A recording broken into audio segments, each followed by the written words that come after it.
Student, इस class में हम 11वीं क्लास के जो फर्स्ट चैप्टर है उसका एक महत्वपूर्ण टॉपिक पढ़ने जा रहे हैं जिसका नाम है नामकरण के सर्वमान्य नियम। तो हमने ये कहा था, अभी पिछले वीडियो में हमने नामकरण पढ़ लिया है। नामकरण के लिए पहचान करना ज़रूरी है, वो आइडेंटिफिकेशन भी हमने पढ़ लिया है। और नामकरण की जो द्विपद नाम पद्धति है उसको भी हमने पढ़ लिया है कि कैरोलस लीनियस ने द्विनाम पद्धति या द्विपद नाम पद्धति का प्रचलन किया था। उसके बाद में हमने ICBN पढ़ा था और फिर ICZN के बारे में भी चर्चा की थी। तो आज हम पढ़ रहे हैं वो नियम कि कौन कौन से नियम है जिसके आधार पर हम जीवों का नामकरण करेंगे। तो देखिए, इसमें फर्स्ट है कि जीवों का नामकरण द्विपद नाम पद्धति के अनुसार किया जाता है। ये तो हम पहले पढ़ चुके हैं।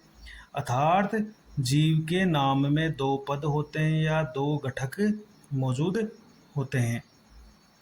ये जो प्रथम पद है ये वंश से या उसके जिनस से लिया जाता है, या इसको जेनेरिक नाम भी बोलते हैं अपन। और जो दूसरा पद है, द्वितीय पद है, वो उसकी जाति से या स्पीसीज से लिया जाता है। जैसे अपन उदाहरण लें, जैसे आम का वैज्ञानिक नाम है मेंजीफेरा इंडिका। मेंजीफेरा इंडिका तो मेंजीफेरा इंडिका में मेंजीफेरा तो हो गया इसका वंश और इंडिका हुई इसकी जाति। इसी तरह से हमारा वैज्ञानिक नाम है जैसे होमो सेपियंस, तो हमारा हो गया वंश होमो और हमारी सेपियंस हो गई हमारी जाति। तो इस तरह से ये वैज्ञानिकों के नाम देने के लिए इसमें पहला नियम ये कि नाम है वो दो पदों से मिलकर बना होगा। पहला पद वंश से लिया जाएगा, दूसरा पद है वो जाति का होगा, यानी पहला वंश दूसरा जाति। तो ये पहला नियम है। अगला नियम अपन पढ़ेंगे कि जो जीवों के नाम होंगे, वैज्ञानिक नाम, वो लैटिन भाषा से ही लिए जाएंगे। लैटिन भाषा से मोस्टली हम देखते हैं कि वैज्ञानिक नाम लैटिन भाषा से लिए जाते हैं, क्योंकि लैटिन भाषा एक मृत भाषा है जो अभी वर्तमान में यूज में नहीं आती है, कोई इसको नहीं बोलने में काम में नहीं लेता है। और इसमें जो परिवर्तन होता है वो न के बराबर है, इसमें परिवर्तन नहीं होता है। इसलिए जितने भी वैज्ञानिक नाम हो मुख्यतः लैटिन भाषा से लिए जाते हैं। तिरछे तो क्या ध्यान रखना है, दूसरा नियम क्या है कि जो जीवों का नाम है वो लैटिन भाषा से लिया जाता है और तिरछे अक्षरों में उसको लिखे जाते हैं। तो अगर हम कंप्यूटर से टाइपिंग करते हैं तो उसको इटैलिक या तिरछे अक्षरों में उसको लिखेंगे। तीसरा इसका नियम है कि वंश का पहला अक्षर, यानी वंश पहला पद होता है, उसका पहला अक्षर बड़े अक्षर यानी कैपिटल लेटर में लिखा जाता है, तथा जाति का जो पहला अक्षर है वो छोटे अक्षर स्मॉल लेटर में लिखा जाता है। तो पहला ये छोटा अक्षर है तो बाकी के सारे भी छोटे अक्षर यानी स्मॉल लेटर में ही आएंगे। कहने का मतलब ये है, जैसे आम का वैज्ञानिक नाम है मेंजीफेरा इंडिका, तो इसमें मेंजीफेरा का एम है वो कैपिटल आ गया, बाकी सारे स्मॉल आ रहे हैं। और जाति है उसके सभी अक्षर है वो स्मॉल लेटर्स में ही आते हैं। तो ये हो गया हमारा तीसरा नियम कि वंश का पहला अक्षर कैपिटल लिखते हैं और बाकी सारे स्मॉल, और जाति का पहला अक्षर स्मॉल ही लिखते हैं, बाकी सारे भी स्मॉल ही होते हैं। तो बस इतना ध्यान रखना है कि वंश का पहला अक्षर कैपिटल आना चाहिए।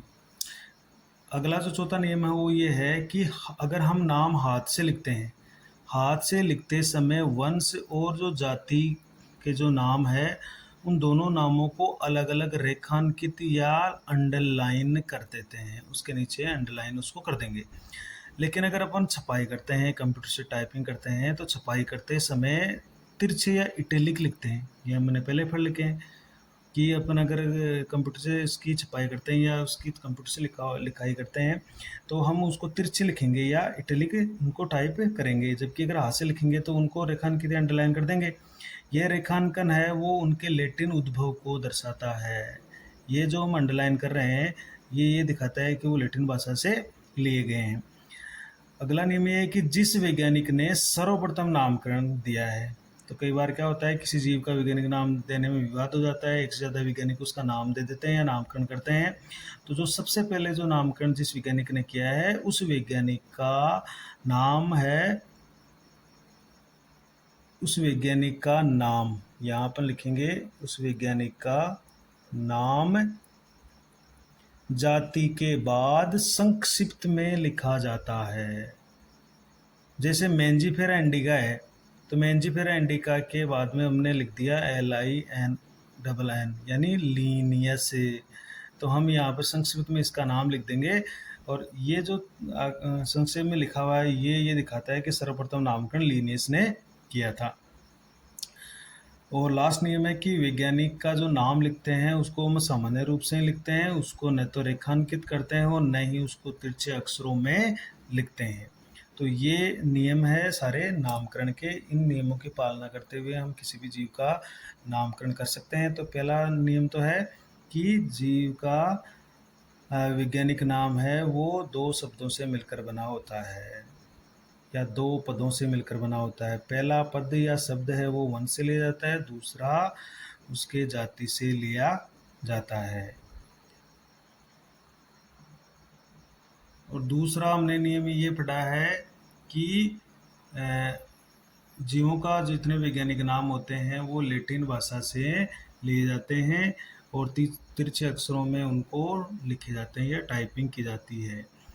वंश का पहला अक्षर हमें हमेशा कैपिटल लिखना है और जाति का पहला अक्षर और बाकी के अक्षर हमें स्मॉल लिखने हैं।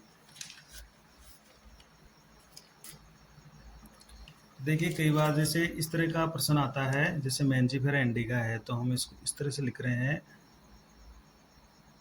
Mangifera indica.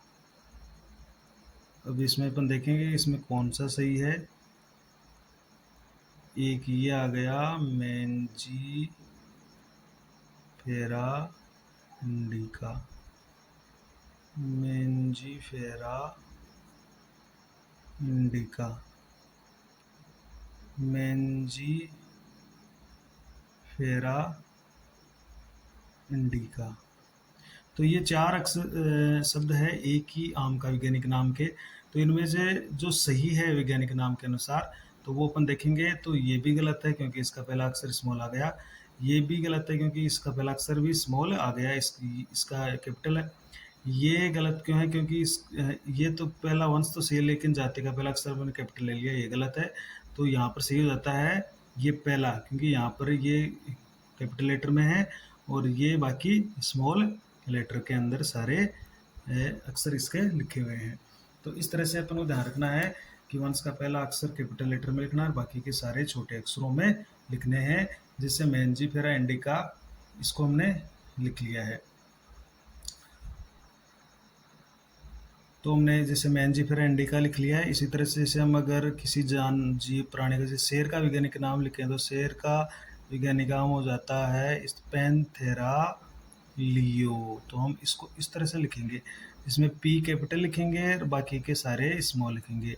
जैसे अगर अपन बाघ का लिखेंगे तो इसको लिखेंगे हम पैंथेरा टाइग्रिस। तो इस तरह से टाइग्रिस, तो पैंथेरा के अंदर पी बड़ा और बाकी के सारे स्मॉल लेटर में हम लिखेंगे, इसको लिखने वाले हैं। तो पैंथेरा में पी बड़ा गया और इसमें पैंथेरा लियोमेर, पैंथेरा टाइग्रिस में पैंथेरा टाइग्रिस, ये इसके अंदर। इसी तरह से जैसे मटर का लिखते हैं हम तो इसमें इस तरह से लिखेंगे इसको पाइसम से, पाइसम, फिर स्मॉल लेटर में लिखेंगे सेटाइवम, पाइसम सेटाइवम। तो वंश का पहला अक्षर कैपिटल, बाकी सारे स्मॉल लेटर में इसको हम लिखने वाले हैं। बाकी का आप नियमों को लिख सकते हैं, इसको आप